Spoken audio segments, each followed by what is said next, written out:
বাংলাদেশের অন্যতম প্রধান রাজনৈতিক দল আওয়ামী লীগ একটি গণ-অভ্যুত্থান নিয়ে যেটি ভেঙে পড়েছে তাসের ঘরের মতো। দলের সভাপতি শেখ হাসিনা এখন দেশ ছেড়ে পালিয়ে আশ্রয় নিয়েছেন ভারতে। এখন প্রশ্ন, কে ধরবে দলের হাল? 1981 সালের 17 মে থেকে 2025 অর্থাৎ একটানা 44 বছরেরও বেশি সময় ধরে আওয়ামী লীগের সভাপতির পদে রয়েছেন শেখ হাসিনা। কিন্তু দলীয় নেতৃত্বে তার অনুপস্থিতিতে কে বা কারা কিভাবে দলের হাল ধরবেন সেই সাকসেশন প্ল্যান বা উত্তরাধিকার পরিকল্পনা নিয়ে এই লম্বা ইনিংসের কোনো পর্যায়ে তিনি প্রকাশ্যে মুখ খোলেননি বা ঠিক কি ভাবছেন তারও কোনো আভাস দেননি। তবে শোনা যাচ্ছে এখন উত্তরাধিকারের এই অমীমাংসিত বিষয়টির দিকে নজর দিতে হচ্ছে আওয়ামী লীগকে। 24 গণ-অভ্যুত্থানে দলের ভেঙে পড়ার পেছনে একটি বড় দুর্বলতা মনে করছেন অনেক পর্যবেক্ষক। কারণ শেখ হাসিনা উপস্থিত না থাকলে দলের তৃণমূল স্তরের নেতাকর্মীরা কার কাছ থেকে নির্দেশনা পাবেন তা নিয়েও ছিল চূড়ান্ত অস্পষ্টতা। 1 বছরেরও বেশি সময় ধরে ভারত সরকারের অতিথি হিসেবে ভারতের মাটিতেই অবস্থান করছেন শেখ হাসিনা, যেখানে তার গতিবিধি দলের নেতাকর্মীদের সঙ্গে মেলামেশা সব ব্যাপারেই অনেক কড়াকড়ি আছে। আর তাই পরিস্থিতির চাপেই তাকে এখন উত্তরাধিকারের এই অমীমাংসিত বিষয়টির ফয়সালা করার দিকে নজর দিতে হচ্ছে। আন্তর্জাতিক সংবাদ মাধ্যম বিবিসি বাংলা বলছে, শেখ হাসিনা তার পুত্র সজীব ওয়াজেদ জয় ও কন্যা সাইমা ওয়াজেদ পুতুল এই দুজনকে নির্দিষ্ট দায়িত্ব দিয়ে আওয়ামী লীগের শীর্ষ নেতৃত্বে আনার পরিকল্পনা চূড়ান্ত করেছেন। পাশাপাশি এখানে একটি ভূমিকা থাকবে শেখ রেহানার ছেলে রাদওয়ান মুজিব সিদ্দিক ববিরও। এক্ষেত্রে ভারতের প্রধান বিরোধী দল কংগ্রেস তাদের দলীয় নেতৃত্বে রাহুল গান্ধী ও প্রিয়াঙ্কা গান্ধীকে নিয়ে যে মডেলটা অনুসরণ করছে, আওয়ামী লীগের ক্ষেত্রেও নিজের ছেলে মেয়েকে নিয়ে ঠিক সেটাই করতে চাইছেন দলীয় সভাপতি। প্রশ্ন হচ্ছে, কংগ্রেসের রাহুল প্রিয়াঙ্কা মডেলটা ঠিক কি? বয়সজনিত কারণে শারীরিক অসুস্থতার জন্য সোনিয়া গান্ধী যতই সক্রিয় রাজনীতি থেকে আড়ালে চলে যাচ্ছেন, ততই কংগ্রেসের নেতৃত্বের হাল ধরছেন তার ছেলে মেয়ে রাহুল ও প্রিয়াঙ্কা গান্ধী।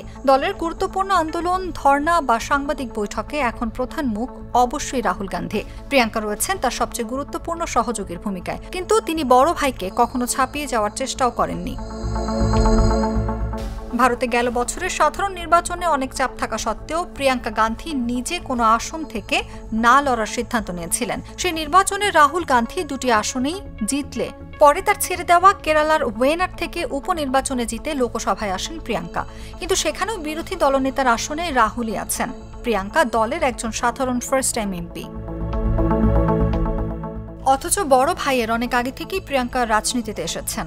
সেই 1999 সাল থেকে তিনি উত্তরপ্রদেশে মায়ের হয়ে নির্বাচনী প্রচারে যুক্ত থেকেছেন। কিন্তু নির্বাচন মিটে গেলে তিনি আবার প্রকাশ্য রাজনীতি থেকে দূরে সরে যেতেন। আর রাহুল গান্ধী রাজনীতিতে প্রথম পা রাখেন 2004 সালে, যখন আমেঠি আসন থেকে জিতে তিনি প্রথমবার লোকসভার এমপি হন। কংগ্রেসের সাধারণ সম্পাদক নির্বাচিত হন এরও বছর 3 পরে।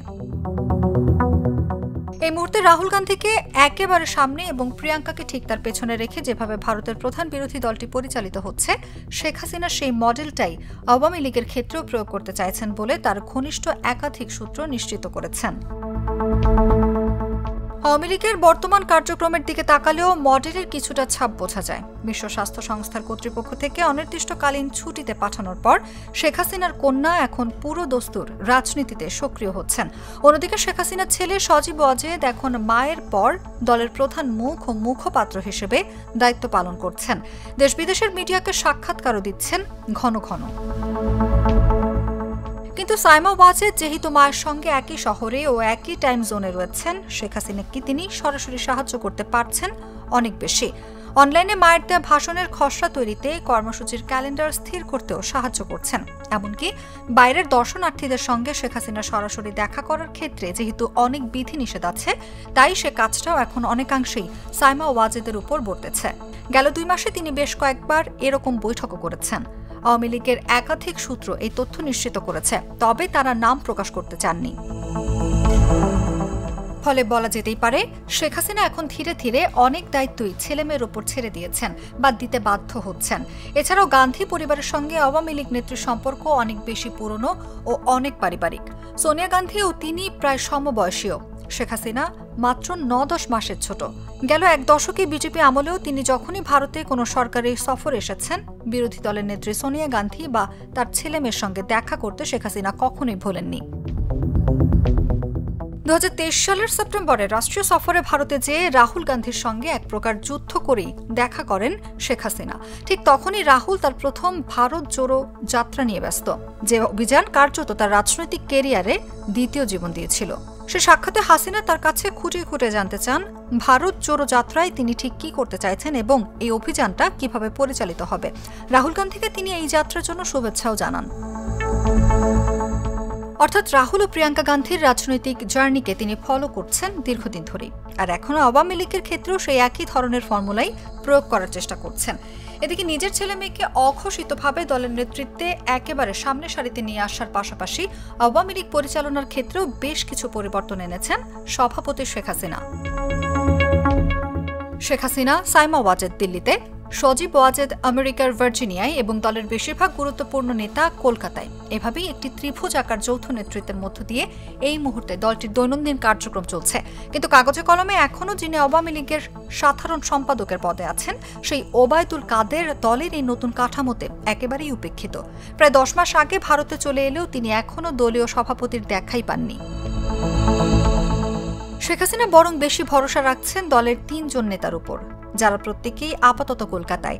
এরা হলেন আসাদুজ্জামান খান কামাল, আফাম বাহাউদ্দিন নাসিম এবং জাহাঙ্গীর কবির নানক। দলের নির্ভরযোগ্য সূত্রগুলো জানাচ্ছে শেখ হাসিনার সঙ্গে ভারতে তাদের সশরীরে দেখা সাক্ষাৎ হয়েছে, তবে আপাতত তাদের সঙ্গে নিয়মিত যোগাযোগ রক্ষা ও অ্যাকশন প্ল্যান তৈরির কাজটি করছেন সাইমা ওয়াজেদ।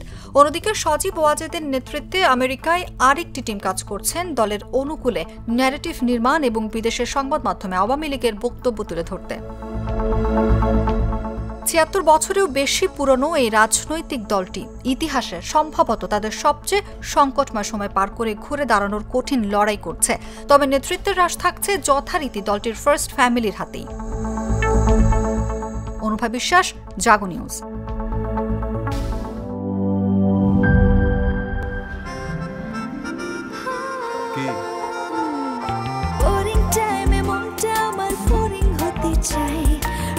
চাটনির দারুণ স্বাদে কোথায় যে হারায় টক ঝাল মিষ্টি স্বাদে মনটা মেতে ওঠে প্রাণ চাটনির দারুণ স্বাদে কোথায় যে হারায় প্রাণ চাটনির দারুণ স্বাদে। প্রাণ চাটনি, স্বাদের জাদু।